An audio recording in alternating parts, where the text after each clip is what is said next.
The first contraction hit as Dr. Collins adjusted the fetal monitor. Through the haze of pain, I watched my husband Travis pace near the window, his phone screen glowing against his face. Another wave of pain crashed through me, and I gripped the metal rails of the hospital bed until my knuckles went white. "Almost there, Mabel," Dr. Collins said, his voice steady and familiar. "The baby's heartbeat is perfect." I nodded, too focused on breathing to respond. 12 hours of labor had stripped away any pretense of dignity, but I didn't care. Our daughter was coming, and nothing else mattered. Travis kept pacing, his footsteps marking time between contractions. He hadn't looked at me once in the past hour, but I blamed it on nerves. First time father jitters, I told myself. The same reason he'd been distant these past few months. Push, Mabel. Push now. The world narrowed to a pinpoint of pain and pressure. I screamed, pushed, and suddenly, there she was. Perfect. Beautiful. Real. "Congratulations," Dr. Collins said, placing her on my chest. "She's absolutely healthy." I counted her tiny fingers through tears, memorizing every detail of her face. "Travis, come see her. Come meet our daughter." He didn't move. "Travis?" When he finally turned, his face was hard, unrecognizable. "I want a DNA test." The room went silent. Even the machines seemed to hold their breath. "What did you say?" My voice came out as a whisper. "You heard me." He stepped closer, jaw clenched. "I want a paternity test. Now." The nurse froze, hands hovering over the blanket she'd been about to wrap around the baby. Dr. Collins straightened, his expression darkening. "Travis, this isn't the time or place," Dr. Collins started. "It's exactly the time and place." Travis cut him off, his voice rising. "Before any paperwork gets filed. Before any names go on birth certificates." I clutched our daughter closer, my body trembling. "How dare you? How fucking dare you? How dare I?" He laughed, a hollow sound that echoed off the sterile walls. "You're gone all hours with your cousin Sam. Always at his house, always having dinner with him and Emily. Did you think I wouldn't notice?" "Their family," I choked out. "They've been there for me while you've been working late every night for months." "Working late?" He sneered. "Is that what you tell yourself I've been doing?" The implications hit me like a physical blow. My arms tightened around our daughter, my daughter, as pieces clicked into place. The late nights. The hidden phone calls. The growing distance. "Get out." My voice was steel. "Not until I get that test." Dr. Collins stepped between us. "Mr. Thompson, I'm going to have to ask you to leave. Now." Travis's face twisted. "You can't stop me from demanding a paternity test. It's my right." "Your rights don't include traumatizing my patient minutes after delivery." Dr. Collins's tone left no room for argument. "Leave voluntarily, or I'll have security escort you out." Travis's gaze locked with mine over Dr. Collins's shoulder. "This isn't over." "You're right," I said, surprising myself with how calm I sounded. "It's just beginning." He stormed out, leaving behind the acrid taste of betrayal and the first seeds of rage. I looked down at my daughter, peaceful despite the chaos around her, and made a silent promise. Whatever game Travis was playing, whatever his real motives were, he would regret this moment for the rest of his life. I would make sure of it. 3 days after bringing Sophie home, I found Travis's wedding ring on the bathroom counter. He hadn't worn it to work, hadn't even bothered hiding that fact anymore. The gold band sat there like a taunt, catching morning light through the window. I picked it up, feeling its weight, so much heavier than it looked. Behind me, Sophie's soft coos drifted from the nursery monitor. The sound steadied me, kept me from hurling the ring through the window like I wanted to. The front door clicked open downstairs. Travis's footsteps, too light, like he was trying to sneak in. I pocketed the ring and went to meet him. He froze at the foot of the stairs, briefcase in hand, tie loosened. Dark circles shadowed his eyes, but his shirt was freshly pressed. Someone had taken care to iron out every wrinkle. "Where were you?" I asked. "Working late. Big merger coming up." The lie rolled off his tongue smooth as honey. "I crashed at the office." "Funny. I called the office at midnight." No answer. His jaw tightened.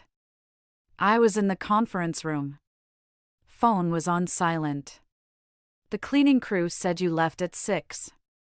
You're having me followed now?" "Just connecting dots, you're leaving everywhere." I pulled out his ring. "Like this one." Color drained from his face, but he recovered quickly. I took it off to shower. 3 days ago? "What do you want from me, Mabel?" His voice rose, sharp edges cutting through the quiet house. Sophie started crying upstairs. "I want the truth. I want to know why you're destroying our family before it's even started." There you go again, making everything dramatic. He set down his briefcase, straightened his tie. "I'm working to provide for that baby you're so sure is mine." The casual cruelty of it stole my breath. "Get out. This is my house too." "The house my father's life insurance paid for?" "That house." I stepped closer, voice low and steady. "The one you convinced me to put only in your name because of some bullshit about tax benefits?" Something flickered in his eyes, surprise, maybe fear. He hadn't expected me to remember that detail. "You should be grateful," he said. "I've given you everything." "No. You've taken everything. But you won't take her." Sophie's cries grew louder. "I'm calling a lawyer tomorrow." He laughed, but it sounded hollow. "With what money? Your part-time salary? The savings you don't have access to anymore?" Ice spread through my veins. "What did you say?" "Check the accounts if you don't believe me." He picked up his briefcase, straightened his shoulders. "I'm going to shower. We can discuss this like adults when you've calmed down." I watched him climb the stairs, each step deliberate and controlled. The moment he was out of sight, I grabbed my phone, logged into our joint account. 0 balance. Savings account? Access denied. Credit card? Declined. My hands shook as I called Sam. He answered on the first ring. "I need help," I whispered, afraid Travis might hear. "He's taken everything." "Stay there. Emily and I are coming over." "No, I need to leave." "Now." "While he's in the shower." I was already moving, grabbing Sophie's diaper bag. "Can you meet me somewhere?" "Our place." "I'll call Dr. Collins too, he should know what's happening." "Thank you." I paused at Sophie's door, hearing the shower running down the hall. "Sam? There's something else." "The house." "I think he's been planning this for months." "We'll figure it out, Mabel. Just get yourself and Sophie out safely." I ended the call, scooped up my still-crying daughter, and grabbed her ready-packed overnight bag, the one I'd prepared 2 days ago when I first suspected things might come to this. As I strapped Sophie into her car seat, I caught movement in the upstairs window. Travis stood there, watching, phone pressed to his ear. His face was blank, unreadable, a stranger's face. I drove away without looking back, but his expression burned in my mind. He wasn't surprised. He wasn't angry. He looked satisfied. Like everything was going according to plan. But he'd forgotten something crucial. I wasn't the same woman he'd married. That woman died in the delivery room 3 days ago, replaced by someone with nothing left to lose and everything to fight for. Sam's dining room table disappeared under stacks of financial documents and printed emails. Emily paced behind him, bouncing Sophie while scanning bank statements over his shoulder. Dr. Collins sat across from me, his expression growing darker with each page he reviewed. "He's been siphoning money for months," Sam said, tapping his laptop screen. "Small amounts at first, then larger transfers starting about 6 weeks ago. Right around when he started demanding that DNA test." I traced the edge of a bank statement, numbers blurring together. "Where's it all going?" "That's the interesting part." Sam turned his laptop toward me. "Multiple accounts, all under different business names. But look at the registered address." I leaned forward, squinting at the screen. "Wait. That's his mother's old house. The one that's been empty since she died. Empty, but not unused." Emily stopped pacing. "I drove by yesterday. There's a car in the driveway, red BMW, new model." Something clicked. The woman I saw him with last month.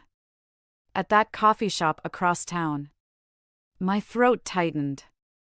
She was driving a red BMW. Dr. Collins cleared his throat. "Mabel, there's something else you should know."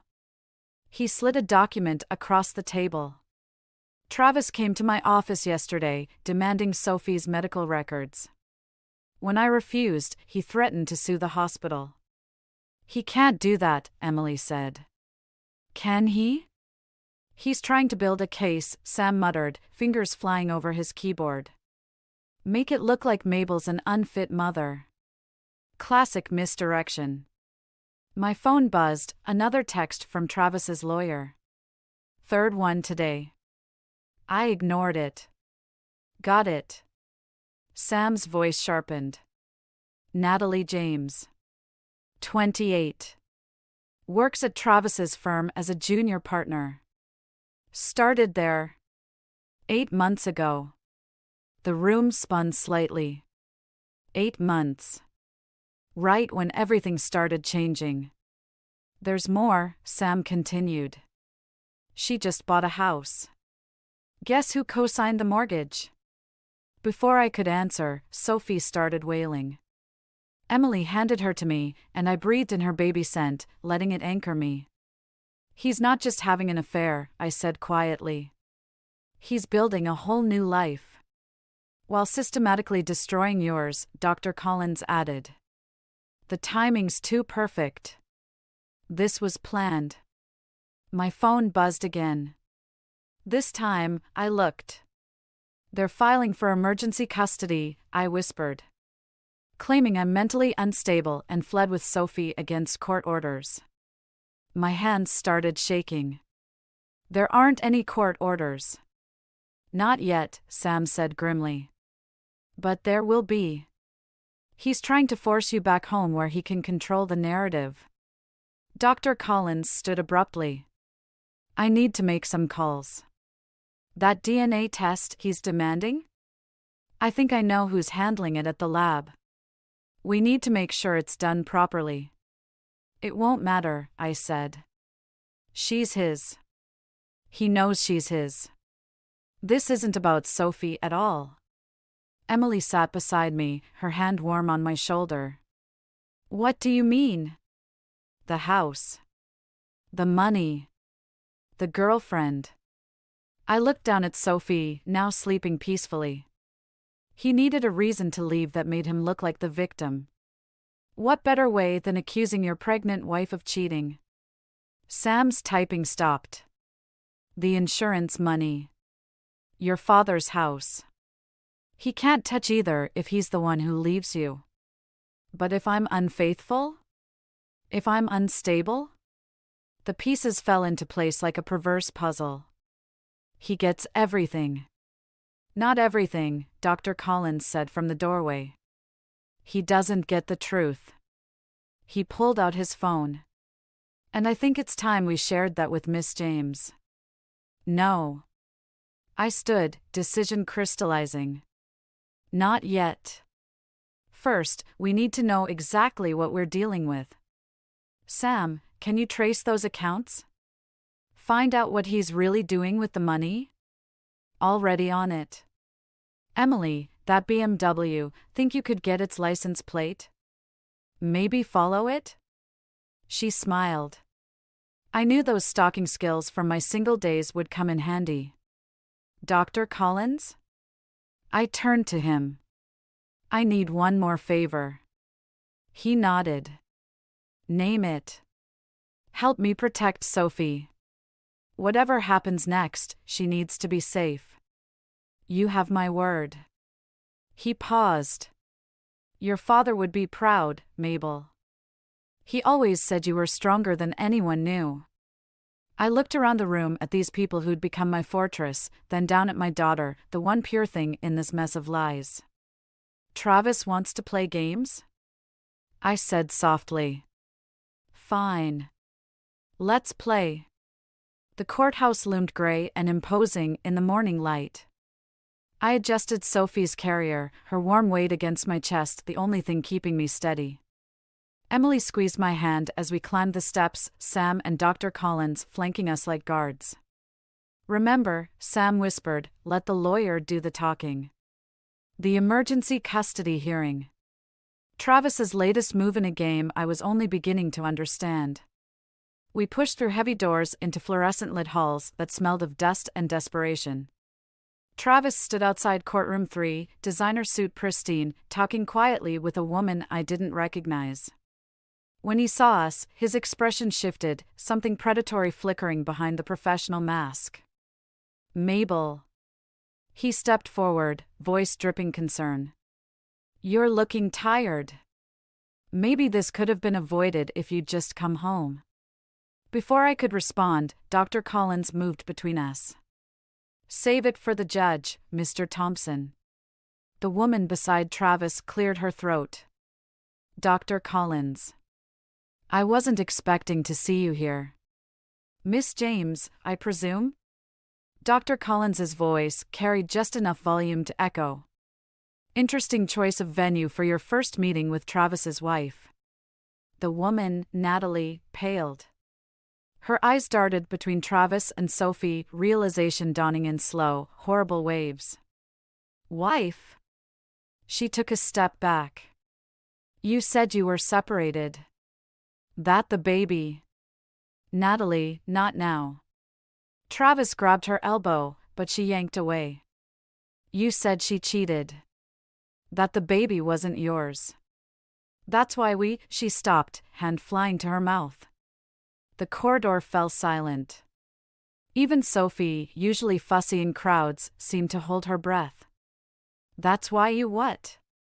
Emily's voice cut through the tension like a blade. Natalie looked at Travis, then at me, then down at her own stomach. The gesture was unconscious, instinctive, and devastating in its implications. Oh God, I whispered. Travis's lawyer appeared, trying to hustle everyone into the courtroom, but the damage was done. I watched Natalie flee down the hallway, heels clicking against marble, leaving behind the wreckage of her revelation. Inside the courtroom, Travis's lawyer painted me as unstable, paranoid, a flight risk. Presented evidence of my supposed affair with Sam. Demanded immediate return of Sophie to the family home, to Travis's custody. Our lawyer countered with bank records, Dr. Collins's testimony about Travis's behavior at the hospital.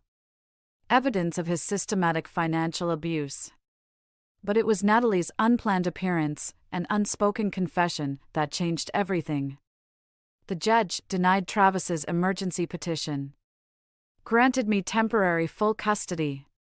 Ordered Travis to restore access to our accounts pending a full hearing. This isn't over, Travis hissed as we left the courtroom. You have no idea what you're dealing with. I turned to face him, really looked at him for the first time since Sophie's birth. The man I'd married was gone, replaced by someone I never really knew. You're right, I said quietly. It's not over. Because now I know why you needed that DNA test. Why you needed me to be the villain in your story. I adjusted Sophie's carrier, making sure Travis could see his face, in miniature. You needed an escape plan before your new baby arrives. Before anyone could question the timing. He flinched. Actually flinched. Mabel. Sam's voice, urgent. We need to go. Now. In the parking lot, Emily grabbed my arm. Look. Natalie stood by Travis's car, phone in hand, scrolling through what looked like photos. Even from a distance, I could see her hands shaking. Think she's finding out the truth? Emily asked. She's finding out his truth, I corrected. The same lies he told me, probably. The same promises. Sam checked his phone. My contact at the firm just confirmed Natalie's been promoted to full partner. Youngest in the company's history. Just like Travis promised me that house would be in both our names. I watched Natalie drop her phone, saw her shoulders start to shake. He's not just building a new life. He's recreating his old one. With upgrades. Dr. Collins joined us, carrying a thick envelope. The DNA results you never asked for, but Travis demanded. Proof Sophie is his, not that you needed it. No, I said, watching Travis rush to Natalie, trying to explain, to control the situation just like he'd done with me. But I think I know someone who might want to see them. I took the envelope, made a decision. Emily, still got Natalie's license plate? She nodded. Good. Because I think it's time she learned exactly what kind of man she's carrying a child for. The coffee shop was empty except for Natalie, who sat in the corner booth, both hands wrapped around a cooling mug. Her designer blazer couldn't hide the slight swell of her stomach. 3 months, maybe 4. I slid into the seat across from her, placed Sophie's carrier beside me. Natalie's eyes fixed on my daughter's sleeping face. She looks like him, she whispered. That's why he wanted the DNA test. To create doubt. I pulled out the envelope Dr. Collins had given me. But there isn't any. Her fingers trembled as she opened it, scanning the results. He told me you trapped him. That the baby wasn't his. She looked up, eyes red-rimmed. He said a lot of things. About the house in his mother's name? I watched her flinch. The joint accounts you opened together? How did you? Because he did the same thing to me. Different house, different accounts, same promises. Sam's text lit up my phone, files downloaded. You were right about the offshore accounts. He's been moving money, I said, sliding my phone across the table. Look at the dates. Natalie scrolled through Sam's findings, color draining from her face. These transfers. They started right after I told him about, she pressed a hand to her stomach. Right after he started accusing me of cheating. I kept my voice steady. Right after he convinced you to sign those partnership papers. The papers that made him my supervising partner. Understanding dawned in her eyes. The ones that give him control over my cases, my clients. Your billable hours? Your partnership track? The pieces clicked together as I spoke them. Everything you've worked for? Her phone buzzed, Travis's face lighting up the screen. She silenced it with shaking hands. There's more, I said quietly. Dr. Collins found something in the hospital records. Something Travis tried to hide. Before I could continue, the coffee shop door chimed. Travis strode in, all polished confidence until he saw us together. His mask slipped for just a second, long enough to reveal raw panic. Natalie, don't listen to her. He reached for her arm. She's unstable, remember? The court documents prove it. The ones your lawyer fabricated? I stood slowly. Or the ones Dr. Collins is submitting to the medical board about your attempted tampering with hospital records? You're lying. but his voice wavered. About the vasectomy you had 3 years ago? The words hit him like physical blows. The one you got right after telling me you wanted to start a family? Natalie made a small, broken sound. What? Check his medical records, I said, never taking my eyes off Travis. The ones Dr. Collins found when you demanded Sophie's DNA test. Funny how that worked out, isn't it? Travis lunged for my phone on the table, but Natalie was faster. She clutched it to her chest, backing away from him. Don't, she whispered. Don't you dare. Baby, let me explain. Like you explained about being married? Her voice rose. About the house? The accounts? About being physically incapable of fathering my child? The coffee shop had gone silent. Even Sophie slept on, oblivious to the destruction unfolding around her. Who is it? Natalie's question cut through the quiet. Which of my clients did you push me to work late with? Was it all just part of your plan? Travis's face hardened. You ungrateful bitch. Both of you. After everything I've given you. Given? I laughed, the sound sharp enough to make him step back. You've only taken. From both of us. But here's what you didn't count on. I nodded to the window where Sam stood, phone raised, recording everything. We're not playing your game anymore. Natalie straightened, wiped her eyes. I want a full audit of my cases. And a paternity test. She grabbed her bag. And Travis? My father's still on the ethics board. Thought you should know that. She walked out, head high, leaving Travis standing there as his carefully constructed world began to crumble. I gathered Sophie's carrier, paused beside him. You wanted a DNA test so badly? Congratulations. You just destroyed yourself with one. His response was lost in the sound of police sirens approaching, right on schedule, thanks to Sam's evidence of financial fraud. Sometimes, I realized, the best revenge isn't about getting even. It's about getting free. The police station's fluorescent lights cast harsh shadows across Travis's face as they led him away in handcuffs. Financial fraud. Evidence tampering. Attempted coercion. The charges kept mounting, but I felt hollow inside, watching his destruction unfold. Mrs. Thompson? A detective appeared beside me, holding a stack of files. We found something else you should see. I followed her to an interview room, leaving Sophie with Emily in the waiting area. Sam and Dr. Collins were already inside, faces grim. There were other women, the detective said, spreading photos across the table. Before you. Before Natalie. Each photo told the same story, different women, same pattern. Houses in his mother's name.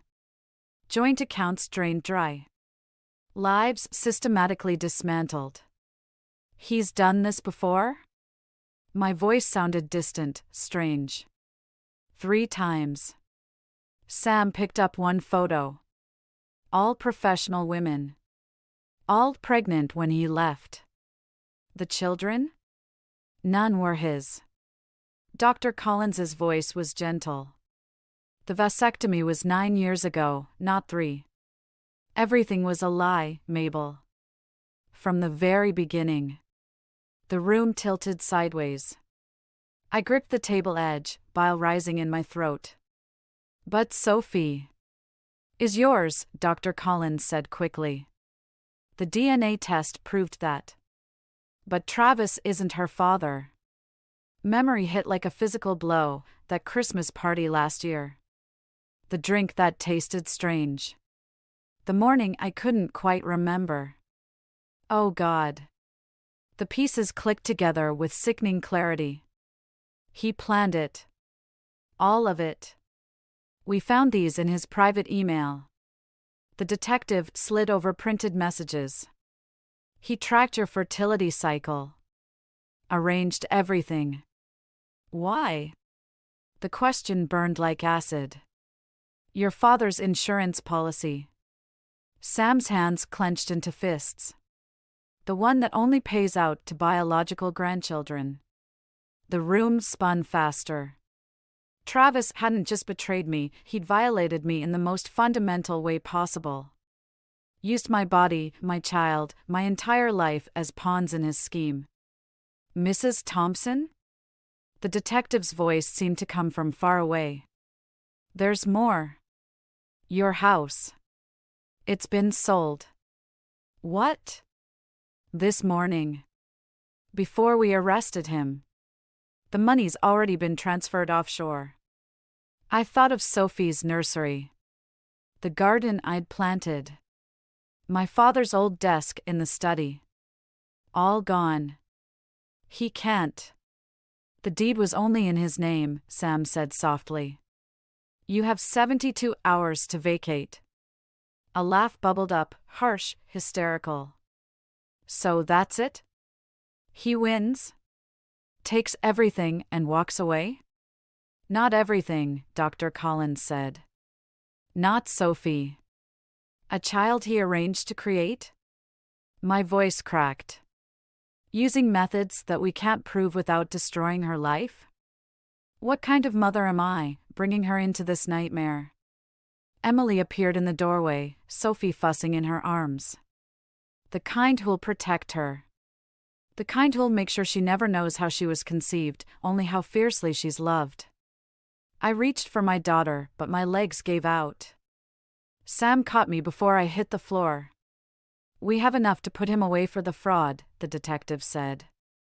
The other charges would mean telling Sophie the truth someday. I pulled myself up, steel replacing the weakness in my spine. No. He doesn't get to destroy her too. Mabel, Sam started. No. I stood straighter, decision crystallizing. He wanted to play with lives?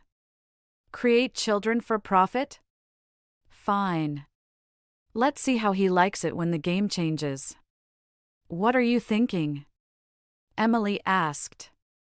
I took Sophie from her, breathed in my daughter's sweet baby scent. Dr. Collins, you said there were other women? Other children? He nodded slowly. Find them. My voice was steady now, cold. All of them. Every woman he's destroyed, every child he's tried to use.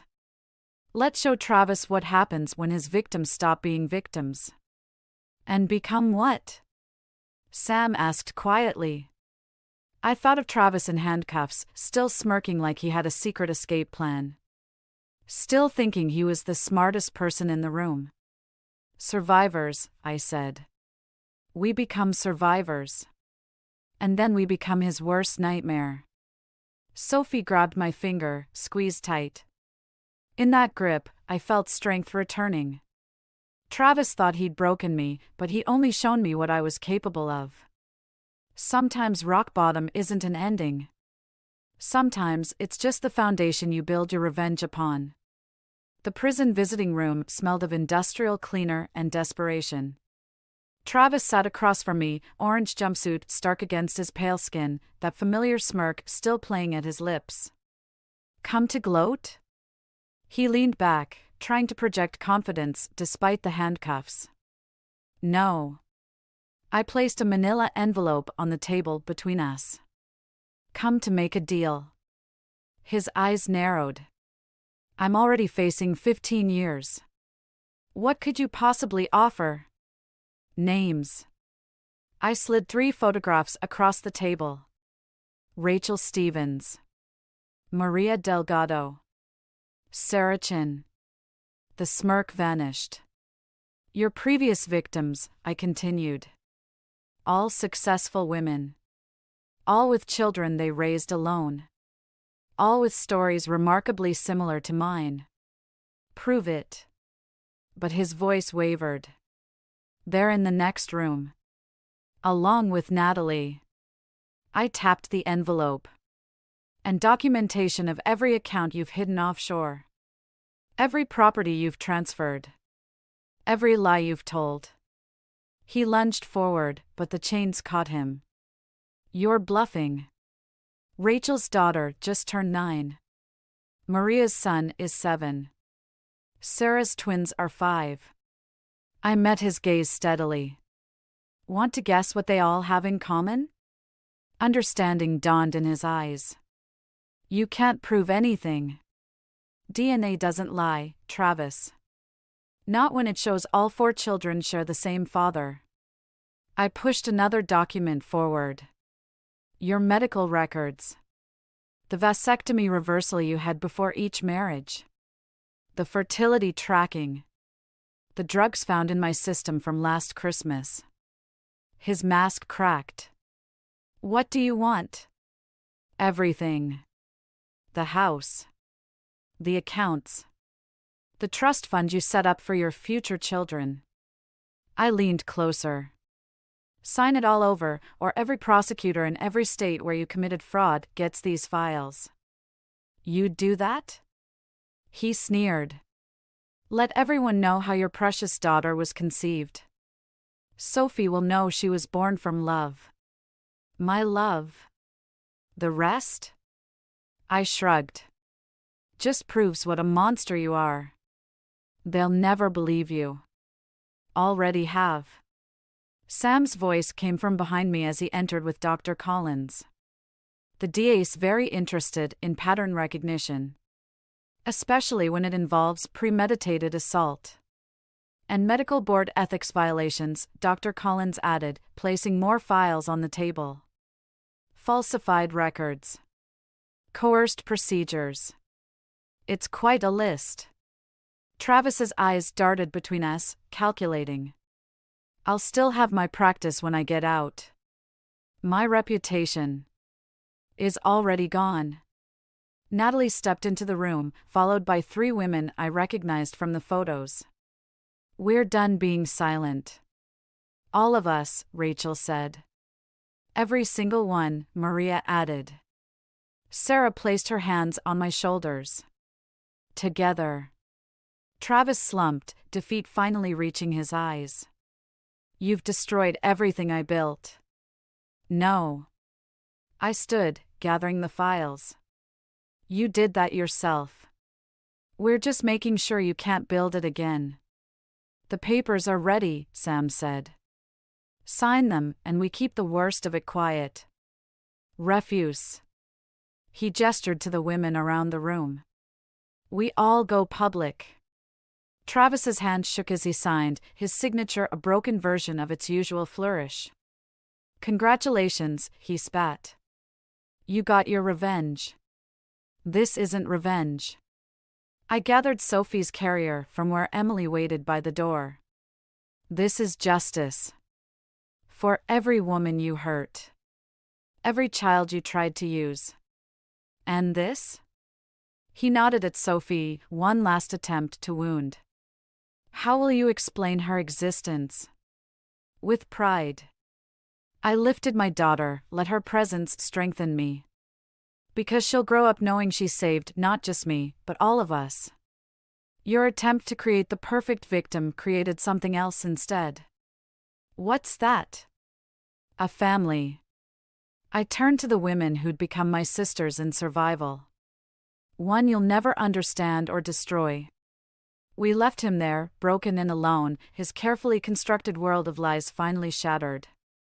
In the hallway, our children waited, for innocent lives he'd tried to use as pawns, now bound together by something stronger than DNA. Ready? Emily asked, holding the door.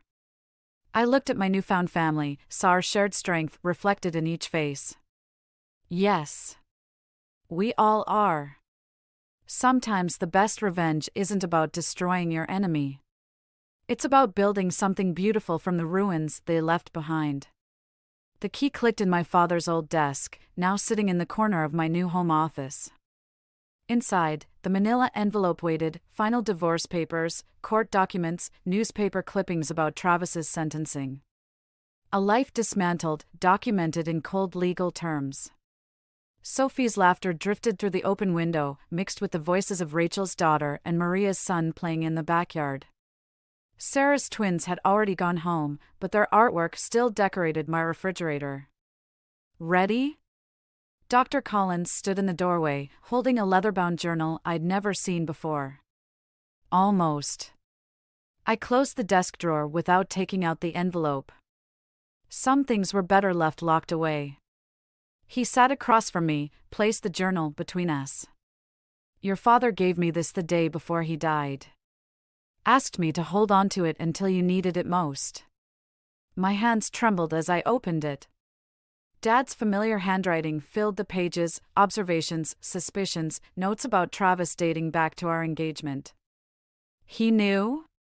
My voice cracked. He recognized something in Travis. Something he'd seen before. Dr. Collins leaned forward.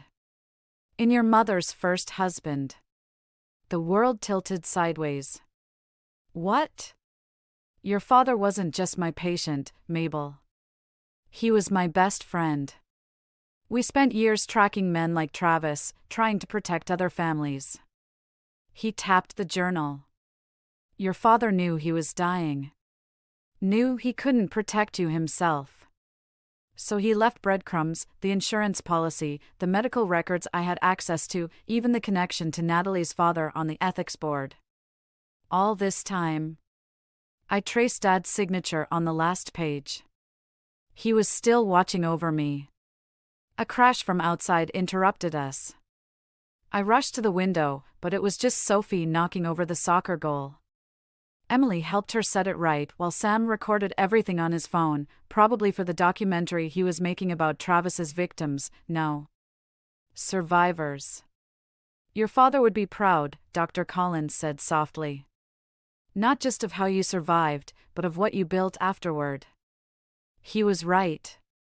The support group we'd started was helping other women recognize the warning signs. The foundation, funded by Travis's seized assets, provided legal aid to those trapped in similar situations. Even Natalie had found her place, using her law degree to advocate for stronger fraud protections. There's something else. Dr. Collins pulled out an envelope. The ethics board's final decision came today. They're not just revoking Travis's medical license, they're reviewing every case he ever handled. How many? Dozens. Maybe hundreds. He sighed. Some wounds we can heal. Others we can prevent. I stood, decision made. The Foundation's next project, tracking down every patient he might have hurt. Offering help, support, whatever they need. Using his own money to undo his damage? Dr. Collins smiled. Perfect justice. A small hand tugged at my skirt. Sophie stood there, grass-stained and grinning, holding up a dandelion. Behind her, Rachel and Maria chatted on the patio while their children played. Emily arranged snacks while Sam edited footage on his laptop. My new family, built from the ashes of Travis's destruction. For you, Mama, Sophie said, offering the dandelion. I lifted her onto my lap, breathed in the scent of sunshine and childhood. Make a wish? She blew, sending white seeds dancing through the air. Some would take root, I knew. Grow strong despite harsh conditions. Transform into something beautiful and resilient. Just like us. Dr. Collins gathered his things to leave, but paused at the door. Your father's last note, the one he wrote just for you. Did you want to read it? I looked at Sophie, at the family gathering in my backyard, at the Foundation paperwork on my desk. At all the ways love could triumph over hate, truth over lies, justice over revenge. No, I said softly. I think I already know what it says. Because in the end, Dad had given me everything I needed, not just the tools to survive Travis, but the strength to build something better from the wreckage.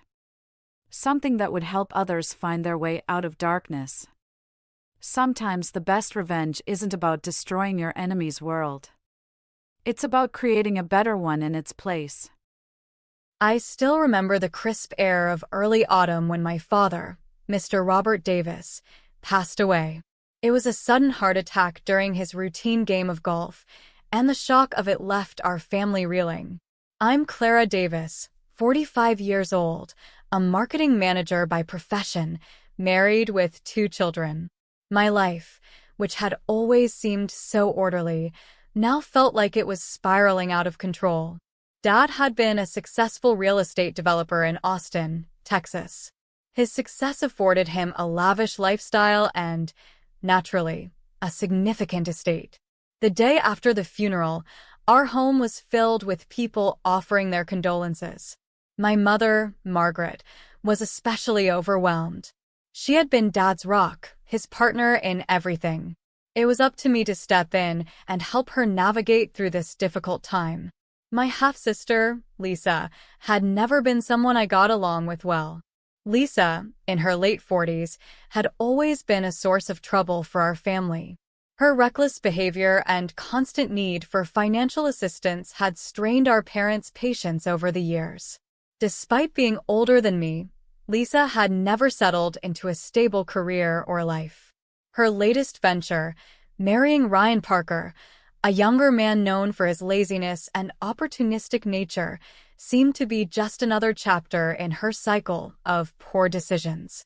The day after the funeral, Lisa and Ryan barged into the living room with an air of confidence. Lisa had this smile on her face, the kind that suggested she was about to make a grand announcement. Ryan, lounging casually beside her, looked more interested in what was on TV than in the proceedings. "Clara, Mom," Lisa said, her voice dripping with faux cheerfulness. "Ryan and I were just discussing how Dad's estate should be divided. We think, given that I'm the oldest, it would be only fair if I received everything. After all, we could really use the money." I stared at her, my mind racing. "Everything?" I asked, trying to keep my voice steady. "You mean the entire $6 million and the stocks?" "Exactly," Ryan chimed in, grinning broadly. "With all the investments Dad had, that should be more than enough to set us up for life." Mom, who had been silent, looked at Lisa with a mixture of disbelief and exhaustion. "Is this really what you think, Lisa? We don't even know what's in the will yet." "Oh, come on," Lisa said dismissively. "We've been through this before. Dad always favored me. It's only logical that he'd leave everything to me. Besides, Ryan and I need this. We have plans, you know." Before I could respond, the lawyer handling Dad's estate arrived, carrying a stack of documents. The atmosphere in the room shifted from casual to tense. The lawyer, Mr. Thompson, was a stern man in his mid-50s, known for his no-nonsense approach. He cleared his throat and began. "Thank you all for gathering. I'm here to read Mr. Davis's will." He pulled out a document and began to read aloud, his voice steady and formal. "To my daughter Clara Davis, I leave the sum of $6 million and all associated stocks. To my wife Margaret Davis, I leave the remainder of the estate, including the family home and other assets. Lisa Davis, my eldest child, is not mentioned in the will." Lisa's face fell as the lawyer continued reading. "Not mentioned? What does that mean?" she asked, her voice rising in agitation. Mr. Thompson looked up from his papers. "Lisa Davis is not Mr. Davis's biological child. There was no legal adoption either." The room fell silent. I glanced at Lisa, who looked as though she'd been slapped. Her husband, Ryan, shifted uncomfortably beside her, his face growing red with anger.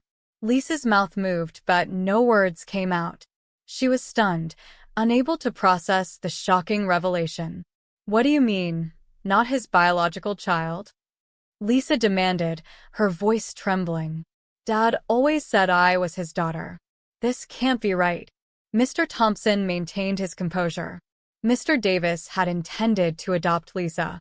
However, due to her continual irresponsible behavior and her disregard for her younger half-brother, he chose not to proceed with the adoption. Therefore, she is not entitled to any part of the inheritance. Lisa's face flushed with a mix of anger and disbelief. So, all of this, she gestured around the room, is just going to Clara and Mom? Yes, Mr. Thompson confirmed. The inheritance, as stipulated in the will, is legally given to Clara and Margaret. Ryan's face darkened as he glared at me. This is ridiculous, he muttered. You and your mother don't deserve this money.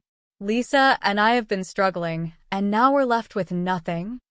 Mom's eyes filled with tears as she looked at Lisa. I didn't know about this, she said softly. We should have talked about this long ago. Lisa, realizing the gravity of her situation, turned to me with a look of pure desperation. Clara, you have to help us. We need this money. We were counting on it. I shook my head, my mind reeling from the shock. Lisa, you knew the risks. Dad had always been clear about his expectations. You've made choices that led us to this point. Lisa's frustration boiled over, and she stormed out of the room, followed by Ryan, who glared at me one last time before leaving. The tension in the room was palpable, and I knew that this was only the beginning of the fallout from Dad's will. The days following the reading of Dad's will were filled with tension and uncertainty. Lisa and Ryan's reactions to the inheritance news had been anything but pleasant. Despite their attempts to mask it, their frustration and desperation were evident, and it wasn't long before their true intentions started to surface. Mom and I were trying to keep things together, but the atmosphere at home was fraught with stress. I found myself spending more time at work to escape the chaos, and even then, my thoughts constantly drifted back to the unfolding drama with Lisa and Ryan. One chilly morning, I was at the office when my phone buzzed with a message from Mom. Lisa and Ryan are here. They want to talk. I sighed, knowing this was not going to be a friendly visit. I made my way to the family home, bracing myself for another confrontation. When I arrived, Lisa and Ryan were already there, seated in the living room with an air of defiance. Mom was standing nearby, looking weary. Clara, thanks for coming, Lisa said, her voice tight with barely contained anger. We need to discuss what's going to happen next. I took a deep breath. Lisa, I don't see what else there is to discuss. The will is clear. Dad's decision was final. Lisa's eyes flashed with frustration. It's not fair. Dad knew we were counting on that money. Ryan and I have plans, and now you and Mom are just going to take it all. Ryan leaned forward, his expression dark and calculating. We're not giving up on this. There must be a way to challenge the will. I felt a pang of concern. Challenging the will? How do you plan to do that? Ryan smirked. There are legal avenues we can explore. We're going to contest the will on the grounds of undue influence and argue that Dad's decision was made under pressure or without full consideration of his family. Lisa nodded vigorously. Yes, we'll fight this. We won't let you two walk away with everything. Mom looked horrified. You're talking about a legal battle. This could get very messy. Ryan shrugged. We're prepared to do whatever it takes. We've already started consulting with a lawyer. I felt a knot tighten in my stomach. Lisa and Ryan's actions were clearly driven by desperation. I was starting to see just how far they were willing to go to get what they wanted. Over the next few weeks, the atmosphere became increasingly charged. Lisa and Ryan's attempts to challenge the will turned our lives upside down. They filed a formal contestation, claiming that Dad's decision had been influenced by his health and that he had been unfair in his distribution of assets. Their accusations were baseless, but their persistence was relentless. One evening, as I was leaving work, I noticed Ryan's car parked outside.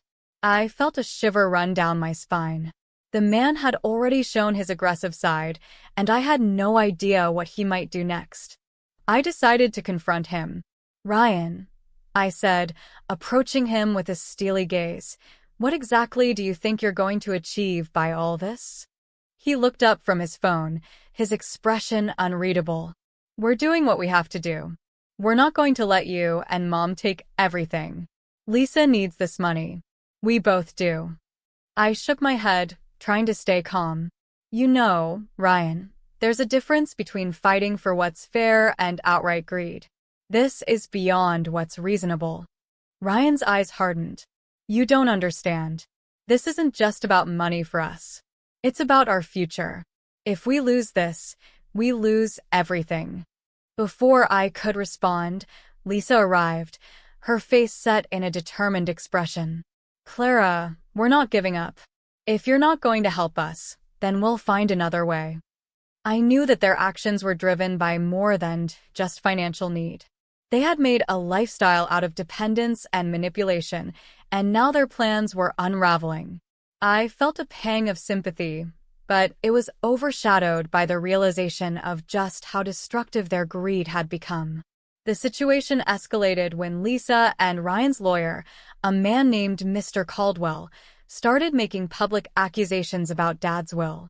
The media picked up on the story, and soon our family was under the scrutiny of reporters and gossip columns. The invasion of our private lives added another layer of stress to an already difficult situation. One day, as I was walking to the hospital to visit Mom, I saw Ryan's car again, this time parked ominously near the hospital entrance. I felt a growing sense of unease. My phone buzzed with a message from Mom, warning me that Lisa and Ryan had been causing a scene in the hospital lobby. I rushed inside, my heart pounding. As I approached the lobby, I saw Lisa standing by the reception desk, shouting at anyone who came close. Ryan was beside her, trying to calm her down but looking just as agitated. Clara, Lisa called out as she spotted me. You need to get your mother to change her mind. She's the only one who can fix this. I took a deep breath, trying to maintain my composure. Lisa, this isn't the place for this. We need to handle this matter through the proper legal channels. Lisa's eyes were wild with frustration. I'm done playing by the rules. We're fighting for what's ours. As tensions reached a boiling point, it was clear that Lisa and Ryan were no longer thinking rationally.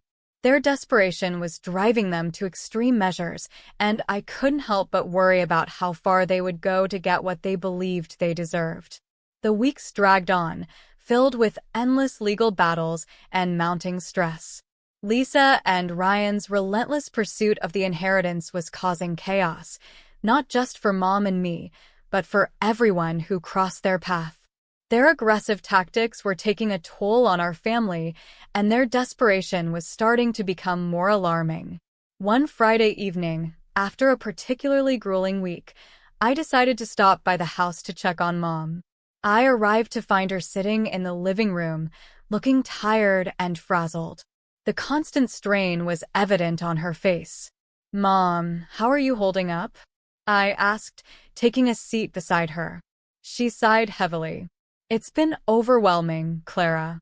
Lisa and Ryan won't stop. They've even started spreading rumors about our family.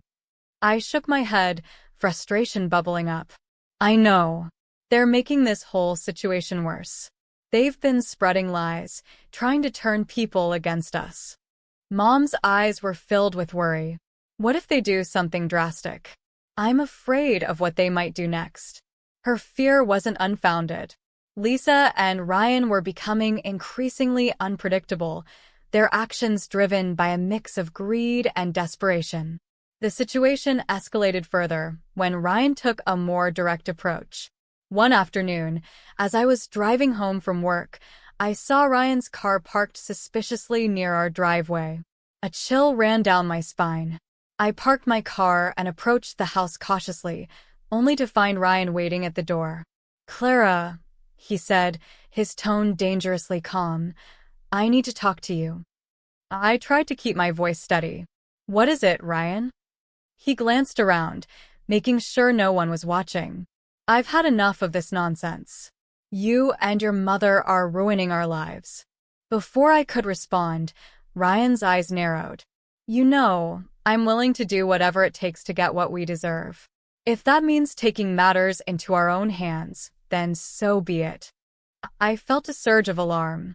Are you threatening me? Ryan's expression hardened. I'm just saying that we're not going to sit back and let you take everything. We're prepared to fight, no matter what.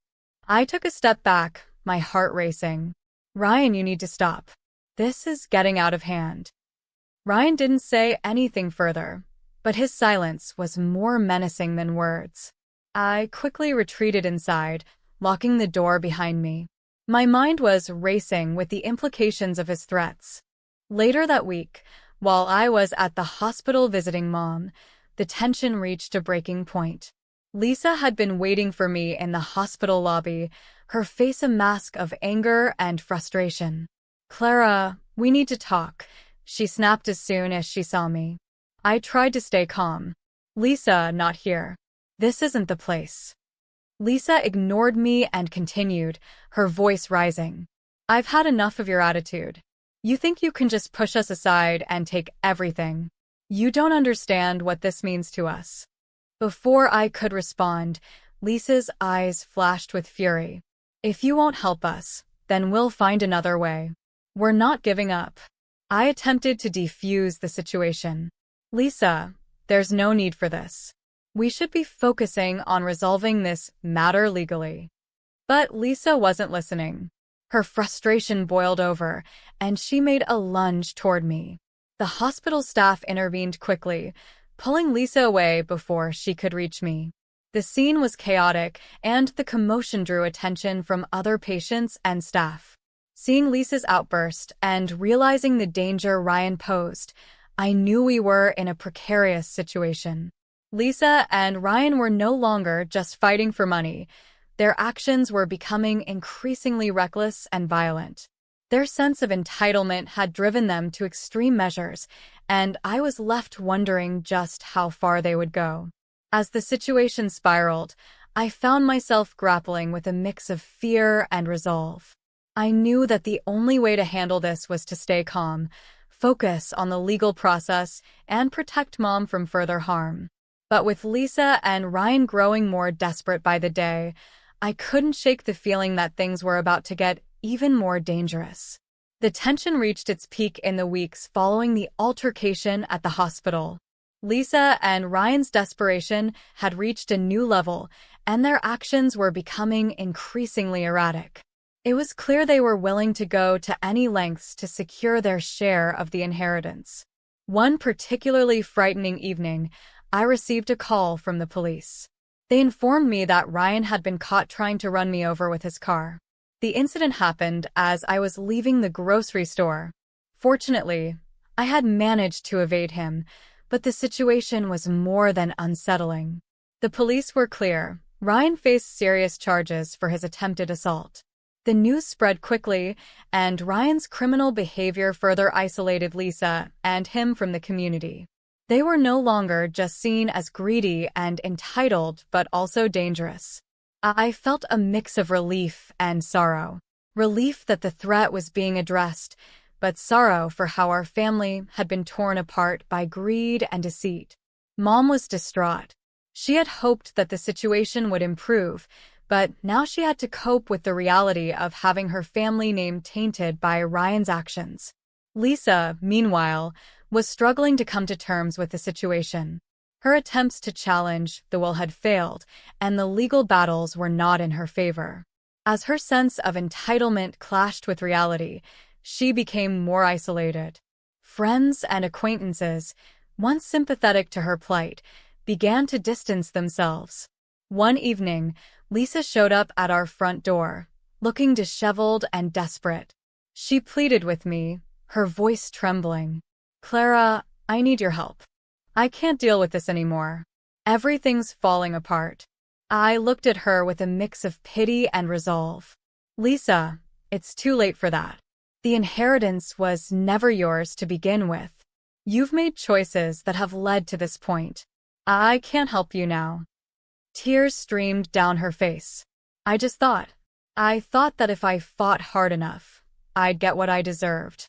Her pleas were heartbreaking, but I couldn't ignore the damage she and Ryan had caused. I closed the door, feeling the weight of the situation. As time passed, the dust settled. Ryan faced legal consequences for his actions, and Lisa was left to pick up the pieces of her shattered life. She had lost not only the potential inheritance, but also her place in the community and her relationship with the family. Her life was now a stark contrast to what it could have been if she had approached the situation differently. Mom and I slowly began to rebuild our lives. The inheritance, which had once seemed like a curse, now served as a reminder of the importance of integrity and hard work. I focused on my career, taking satisfaction in my achievements and the modest dividends from Dad's stocks. Looking back, the ordeal was a painful reminder of how greed and entitlement can lead to destruction. The family that had been torn apart by these traits was slowly mending, but the scars of the experience remained. I hope that, in time, Lisa and Ryan will come to terms with their actions and find a way to rebuild their lives. As for me, I've learned valuable lessons about resilience and the true meaning of family. Despite everything, I am grateful for the support I received and the strength I found within myself. The story of our family's turmoil is a reminder that honesty and hard work will always prevail over deceit and greed. And as I move forward, I carry that lesson with me, knowing that integrity is the cornerstone of a meaningful life. My name is Sadia. My first big break after college was landing a job at Mason Trading Company as a lawyer's assistant. It was a bustling place, always buzzing with activity and ringing phones that hardly ever stopped. I loved the pace. It kept me on my toes. In those early days, while I was still figuring out which elevator took me where, I ran into Tom. He worked in the purchasing department, just a corridor away from our legal offices. He was arguing over the phone about some shipment that got delayed. He hung up, noticed me watching, and rolled his eyes. "Suppliers," he muttered. "Tough day?" I asked, half smiling. "You could say that. Every day is a battlefield here." "You new?" "Yeah, just started this week. I'm Sadia." "Tom, welcome to the madness. Don't let the chaos scare you off." We started having lunch together, mostly because it was easy to navigate the huge cafeteria with someone who knew the place. Tom was easy to talk to, had a sharp wit, and wasn't shy about saying exactly what he thought. One lunch turned into many, and soon those lunches turned into after-work drinks. Our conversations ranged from mundane work stuff to more personal topics. I learned he was an only child, adored by his mother, but constantly nagged for not living up to his potential, whatever that meant. "You haven't met my mom yet, but brace yourself when you do," Tom warned one evening as we grabbed beers after a particularly long day. "She has this idea of the perfect woman, and trust me, no one's good enough." It wasn't long before our friendship took a romantic turn. After about a year of dating, Tom proposed. The wedding was simple but perfect for us. We bought an apartment together with savings I had from my grandma and Tom's savings. It felt like everything was falling into place. Life with Tom was mostly smooth, except for the occasional bickering about who forgot to buy milk or whose turn it was to clean the apartment.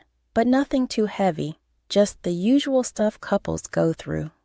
Until one day, everything felt different. I was exhausted all the time, and even the smell of coffee, which I loved, made me nauseous. One morning, struggling to even get out of bed, I decided enough was enough. I booked an appointment with my doctor, thinking maybe I had the flu or something. Sitting in the waiting room, flipping through a magazine without really reading it, my name was finally called. Dr. Lena was always straight to the point, and after a few questions and tests, she dropped the news. "Well, Sadia, congratulations are in order. You're pregnant." "Pregnant?" I repeated, the word foreign and heavy. "Are you sure?" "Quite sure," Dr. Lena smiled, handing me the test result. "But you need to be careful. Your body is signaling a few warning signs. Nothing too scary, but you need rest, less stress. I nodded, my mind racing. Pregnant. How would Tom react? I couldn't tell him over the phone. This needed to be face to face. Walking through the door of our apartment that evening, I found Tom on the couch, eyes glued to his phone. Tom, we need to talk, I said, my voice shaky. I went to the doctor today. We're going to have a baby. Tom's face changed. It wasn't the reaction I'd hoped for. A baby, Sadia? It's not great timing, you know. We haven't even traveled like we talked about. And a baby, that's a huge change. I felt a pain in my heart. I know it's unexpected, but it's also kind of amazing, right? We're going to be parents. Tom ran his hands through his hair, a sign he was stressed. I don't know, Sadia. It's too much. It's too soon. Too soon for a family with me? I asked, hurt coloring my tone. No, that's not what I mean. I just thought we'd have more time, just us two. The conversation went in circles. Tom saying it was bad timing, me trying to highlight the positive. By the end of it, Tom had closed off, and I was left feeling alone, holding onto a piece of news that should have brought us together, but instead was pushing us apart. The next day, I spoke to my boss, Mr. Harlow. I needed some accommodation, given the doctor's orders. Mr. Harlow, I need to ask for a change. I'm pregnant, and there are some complications. Could I possibly work from home? Mr. Harlow, who was always more understanding than I gave him credit for, didn't hesitate. Of course, Sadia. We'll set up everything you need at home. Take care of yourself and the little one. Going home that day, I hoped Tom had softened a bit. But when I told him about the remote work arrangement, his reaction was cold. So you're just going to be home now? What about all the plans we had? I thought you'd be happy I found a solution to keep the stress down, I said, trying to keep my voice steady. Sadia, it's like you're not even listening. I said it's too soon for all this, Tom snapped back. I went to bed early that night, feeling the distance between us grow as I lay there, the reality of my situation sinking in. I realized this journey was going to be tougher than I thought. The air in our apartment felt heavier these days, like each day was a cloudy one, even if the sun was shining outside. Tom's affection seemed to drain away as quickly as it came. He grew more distant, more irritated by the small ways my life had to change because of the pregnancy. He said he felt neglected, like he was second to my health and the baby's needs. His mom, Mrs. Blackwell, was no help either. She called one afternoon, her voice as cold as the winter wind. Sadia, this child, it's not the right time. You should be focusing on supporting Tom, not dragging him into fatherhood. I clenched the phone tighter, fighting the sting in my eyes. It's not like I planned this by myself, Mrs. Blackwell. It's our child, not just mine. There are options, you know. You're just choosing the most selfish one. Her words sliced through me, leaving me feeling hollow inside.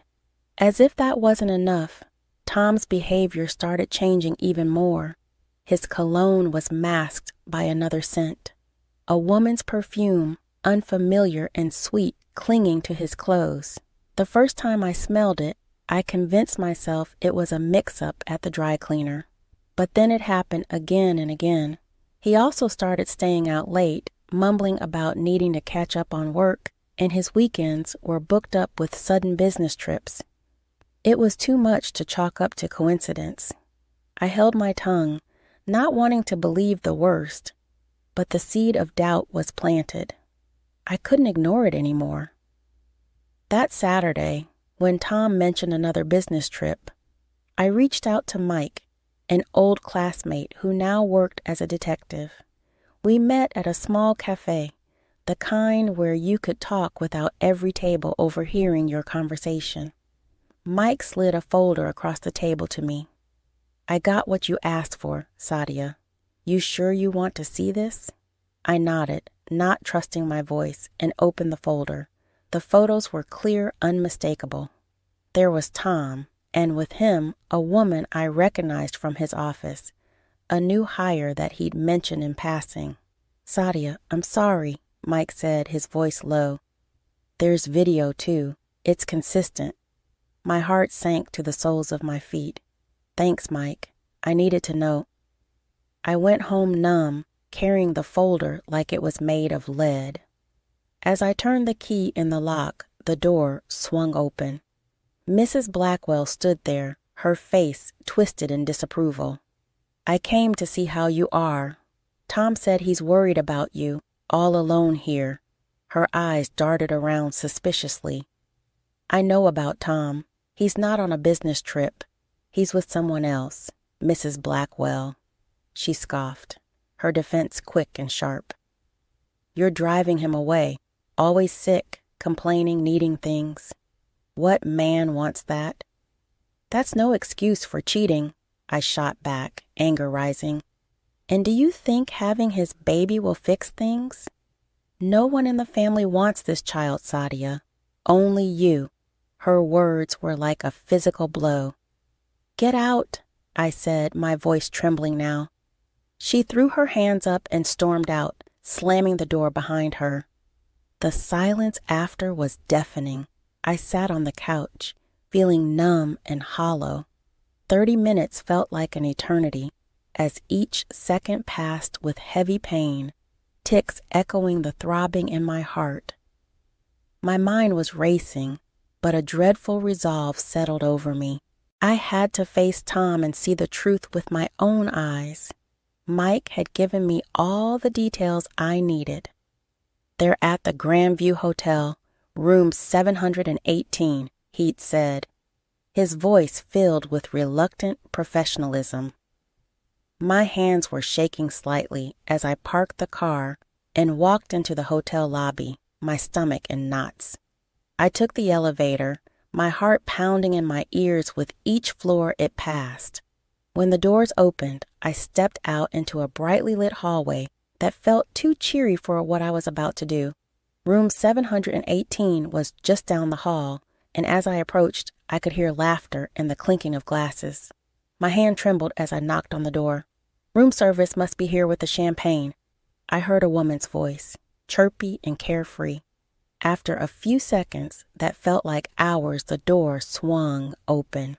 Tom looked out, his expression changing from anticipation to shock in an instant.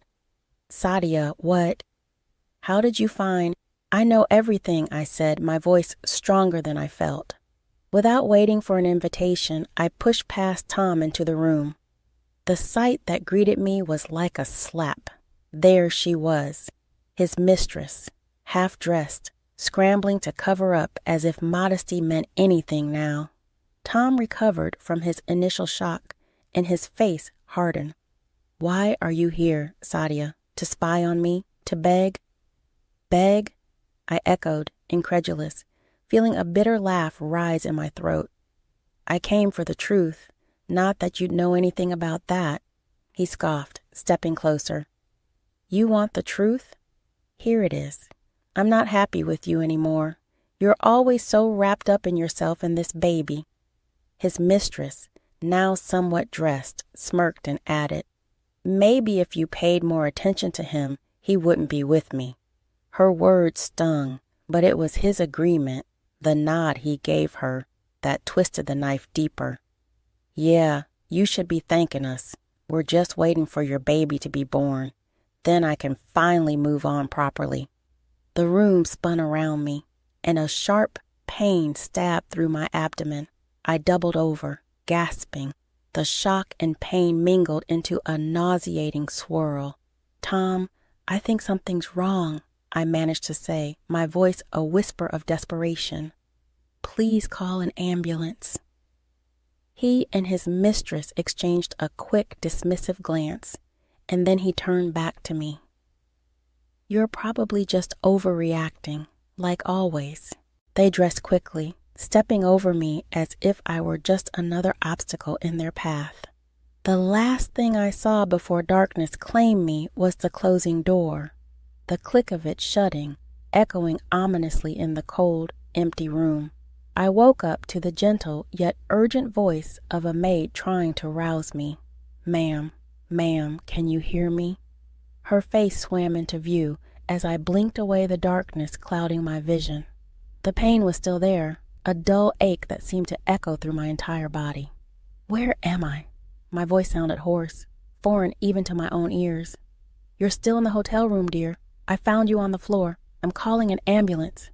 True to her word, the next thing I knew, I was being wheeled through the emergency room.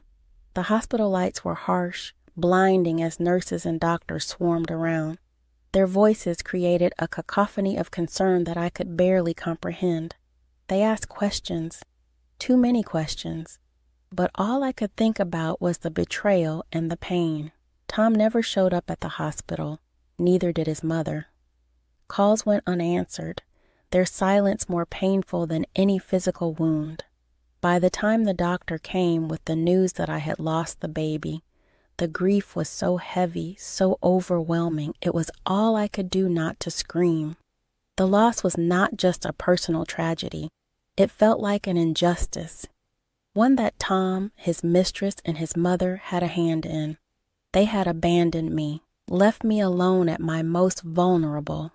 The bitterness and anger brewed inside me, creating a storm. After what felt like an eternity, the hospital discharged me. I drove straight to our apartment and began packing Tom's things. Each shirt I folded, each sock I threw into the box was a severance, a cutting of ties. With his belongings piled in the trunk of my car, I drove to Mrs. Blackwell's house. I didn't bother with niceties. I unloaded his things right in the driveway, letting them fall wherever they may. I didn't knock. I just walked in. Mrs. Blackwell was sitting in the living room, a look of resignation on her face. She knew why I was there. "Sadia," she started, her tone weary, "you should just leave. Take what dignity you have left." "Dignity?" I laughed, but there was no humor in it. "You think I came here for a lecture on dignity from you? He's my son. I stand by him, and he will be better off without you," she said bluntly. "He has excellent lawyers. You only embarrass yourself." At that, something snapped inside me. Do you even care that your grandchild is gone? That your son left me alone in a hotel room to lose his child? Her eyes flickered away, unable to meet mine. "It's a tough situation. It's done, Sadia." I stepped closer, my voice low and steady. "How did you feel as a mother, knowing what happened? Knowing your grandchild was lost?" She didn't answer, just looked away, a crack in her composed facade. "I will see your son in court," I said, the words heavy with promise. "You can tell him that." Turning on my heel, I left her sitting there alone with the weight of her choices. As I walked back to my car, the cool air felt sharp against my skin, but my path had never been clearer. I would fight, not just for me, but for the life that was lost, and for the truth that needed to see the light of day. Stepping into the courthouse, I felt every eye on me, or maybe it was just the weight of what was about to happen pressing down. My best friend from college, Lucy, was right beside me. She'd become a shark in the courtroom, known for tearing apart even the slickest defense. When I told her everything, she didn't hesitate. "I've got this, Sadia, and don't worry about the fees. This one's on me," Lucy had said, her voice fierce and reassuring. We sat at our table, papers neatly arranged, evidence at the ready. Across from us, Tom and his mistress looked confident, a smugness that irked me as the proceedings began. Their lawyer painted a picture of me as unstable, broken by grief into fabricating stories.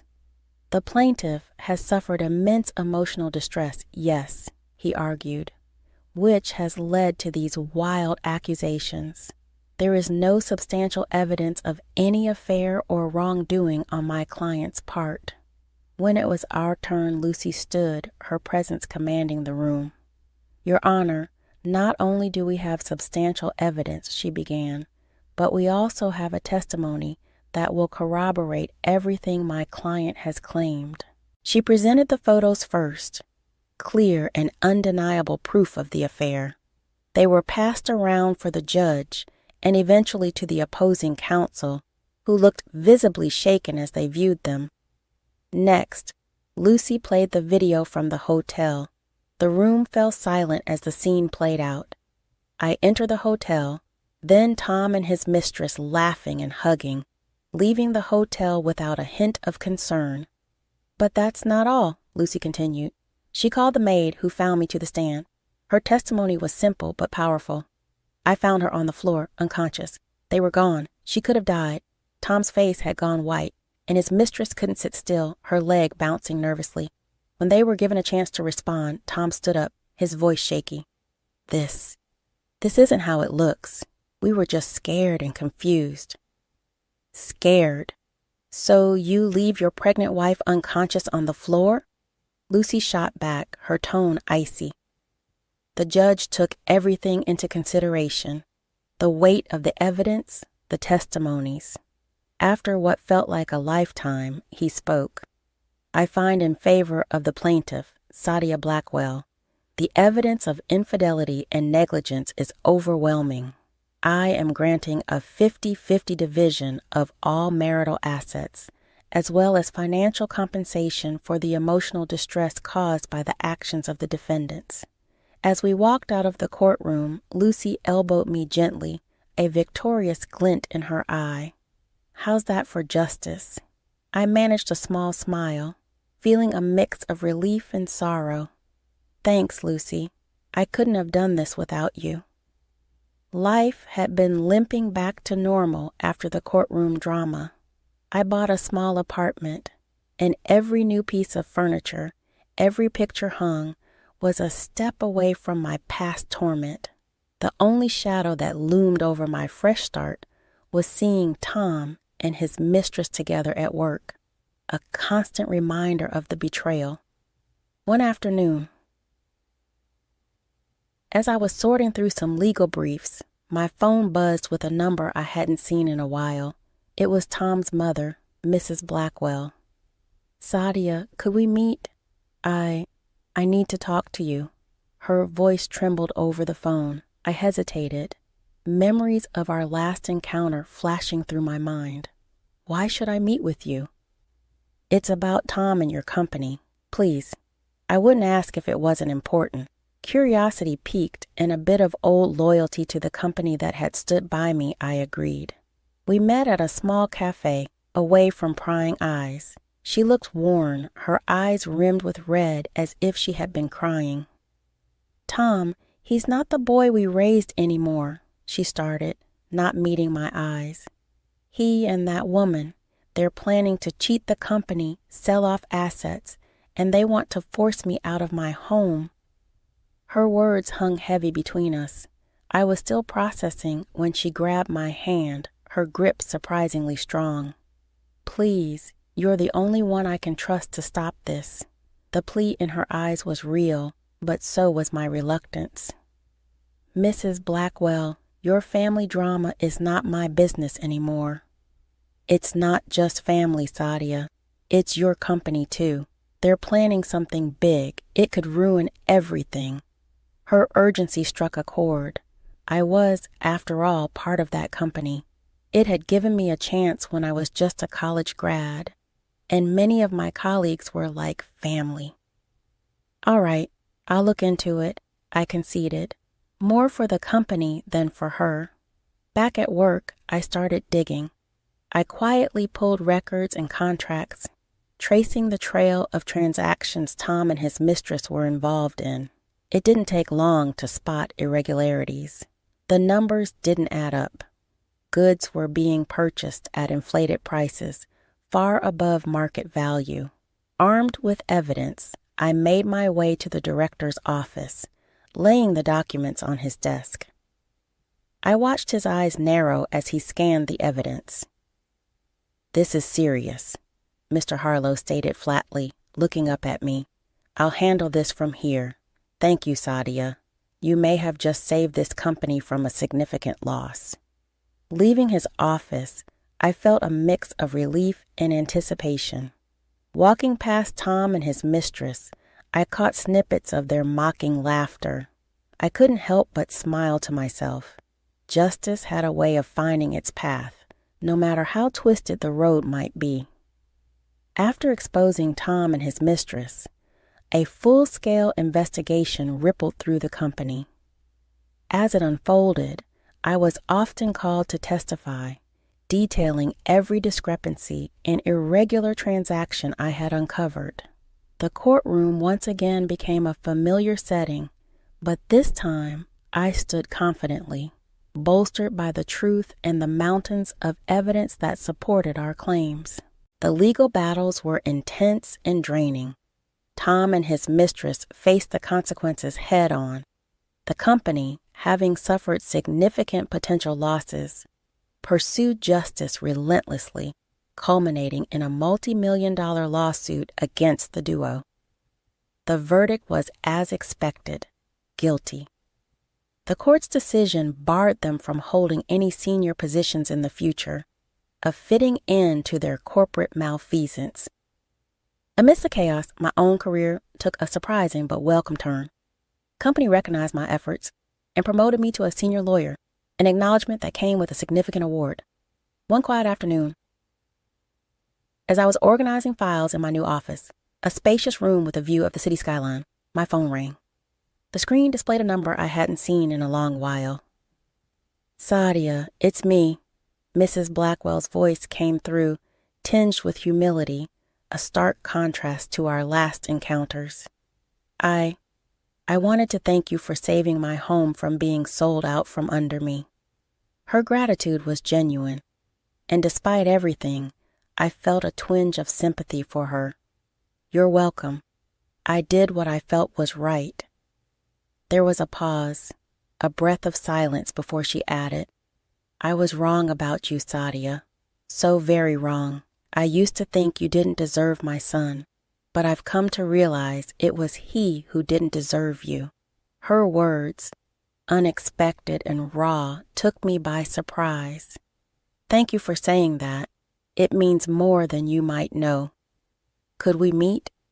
I'd like to apologize properly, face to face," she suggested, a hint of hope in her tone. I considered her request. "All right, Mrs. Blackwell, let's meet." We decided on a quiet cafe, neutral ground for what was to be a frank conversation. Sitting across from her, I saw the changes the months had wrought on her. Gone was the haughty demeanor, replaced by a somber reflectiveness. "Sadia, I'm sorry for everything. I was blinded by my own expectations, my own desires for Tom, that I couldn't see the truth.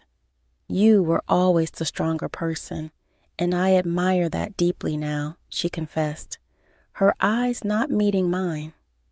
"It's been a tough journey for us all," I acknowledged, my voice steady. "But your apology is accepted, Mrs. Blackwell. We talked more about life and lessons learned. It was clear that friendship wasn't on the table, but mutual respect hung in the balance, a fine thread connecting our shared history." Leaving the cafe, I felt as if her words had lifted some of the shadows of the past. I walked back to my office, past the now empty desks of Tom and his mistress, a reminder of the bullet dodged. Their laughter no longer echoed through the halls. Instead, my own steps sounded a steady beat towards the future.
As he began to unravel his secret, one he'd guarded with every fiber of his being, it hit me. All these years, all those moments, I had been blind. My heart ached with the realization of how much he meant to me, and how foolish I had been not to recognize it sooner. The weight of regret pressed heavily on my chest. "Dean, I faltered. I never realized." His fingers tightened around mine, offering solace. "Sometimes," he whispered, "we don't see what's in front of us until the right moment arrives." I leaned in, the scent of his cologne enveloping me, the world narrowing to just us two. I would give anything to turn back time, to see clearly from the start. But in that instant, one thing was certain. I was irrevocably in love with Dean. My name is Elle, and this is my story. I'd never been one to believe in fate, destiny, or any kind of predetermined paths. Life, in my view, was a series of choices, each one leading to another in an endless cycle. It was during a summer trip to New Orleans with college friends. We had stumbled upon an old hidden shop, the kind that smelled of incense and mystery.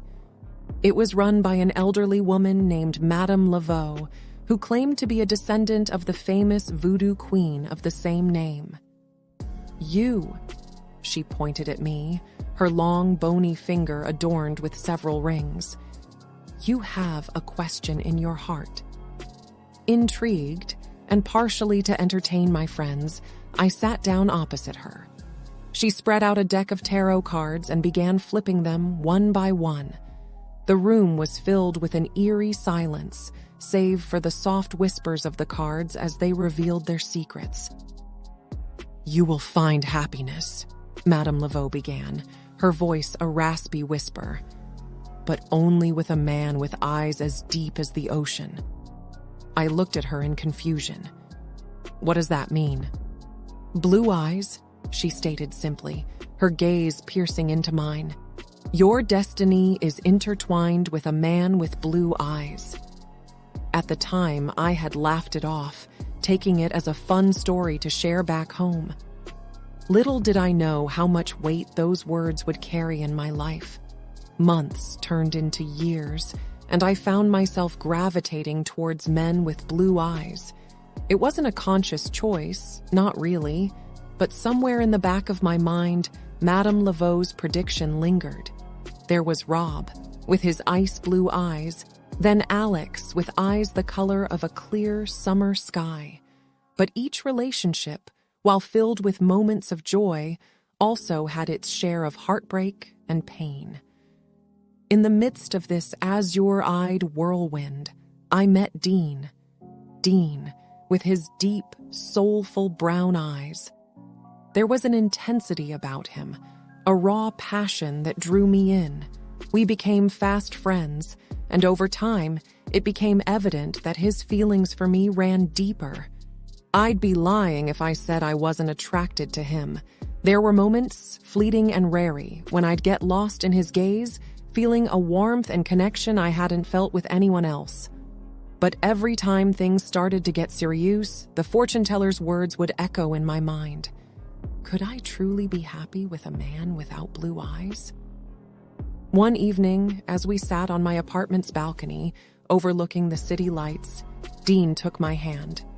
"Elle," he began, his voice shaky, "I love you." The weight of those words, the emotion behind them, made my heart race. I wanted to say it back, to let myself be loved and to love in return. But the memory of the prophecy held me back. "Dean," I began, tears forming in my eyes, "I care about you deeply, but I can't be with you." He looked at me, confusion evident in his eyes. "Is it because of my eyes?" I was taken aback. How did he know? He chuckled bitterly. "I've seen the way you look at men with blue eyes. There's a longing there, a depth that I've never seen when you look at me." It broke my heart to hear him say that. I tried to explain, to tell him about Madame Laveau and her prophecy. But the more I spoke, the more absurd it sounded, even to my own ears. We ended the night in silence, each lost in our own world of thoughts and emotions. A few days later, Dean moved out of the city, leaving behind only a note. "Find your happiness, Ella, wherever and with whomever it may be." The guilt and regret weighed heavily on me. I had let go of a love that was real, tangible, for a prophecy that might never come true. The days turned into weeks, then months. I dated a few more blue-eyed men, but my heart wasn't in it. The magic, the connection I'd once felt, seemed to have disappeared. One evening, as I sat alone in my apartment, I pulled out the tarot cards I'd bought on a whim from Madame Laveau's shop. I shuffled them, trying to find answers, some guidance. The cards revealed a mix of images: cups, swords, a wheel of fortune. But the one that stood out was the Lover's card. 2 figures, one with deep blue eyes and the other with warm brown ones. Suddenly, it all became clear. The prophecy was not about finding happiness with a blue-eyed man. It was about finding balance, accepting love in all its forms, and not being bound by preconceived notions. With newfound determination, I decided to track down Dean, to apologize, to tell him how I truly felt. I didn't know if he'd take me back, but I knew I had to try. As I embarked on this new journey, one thing was clear. True love wasn't about the color of one's eyes. It was about the depth of one's soul. And I was ready to dive deep, to find my happiness wherever it may be. Time, they say, heals all wounds. And with the turning of seasons, the past became a mere speck in the distance. New York, with its fast-paced life and never-ending chaos, helped me move on. I continued to meet people, often drawn to those with blue eyes, the shadow of Madame Laveau's prediction always looming in the background.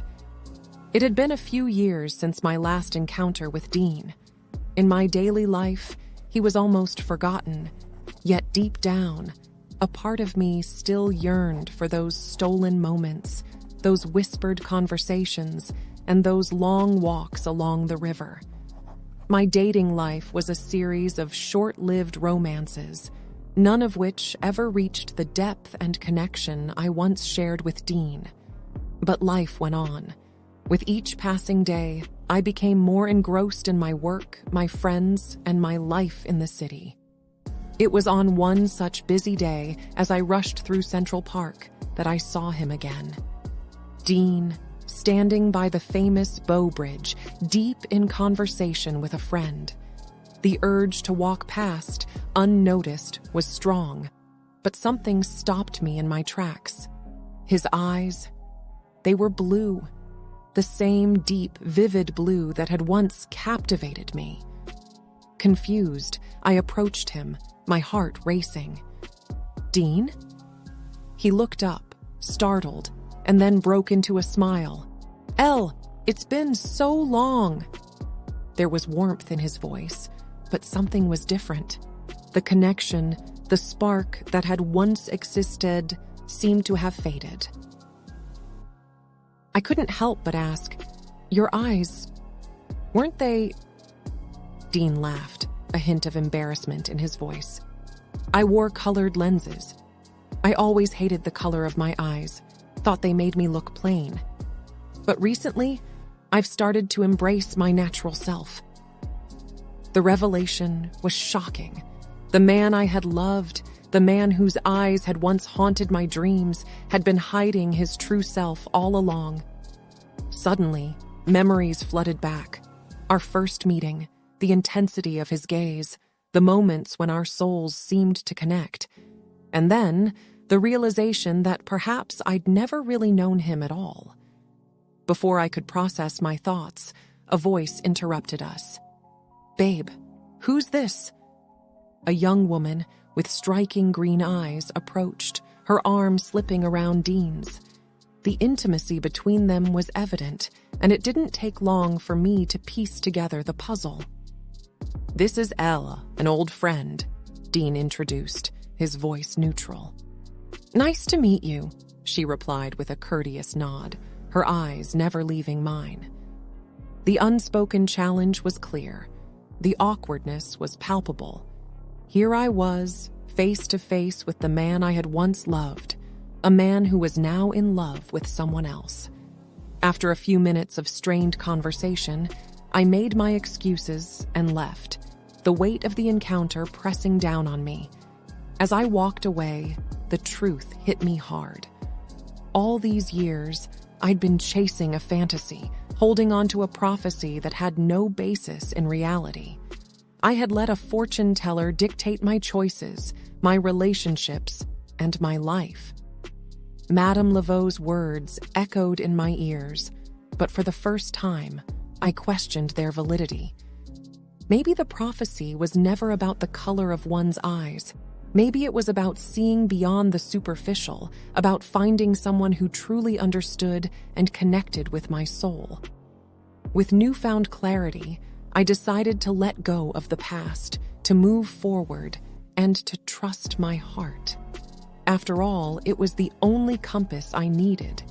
The days turned into weeks and then months. With each passing day, the weight of the past lifted, replaced by a sense of peace and contentment.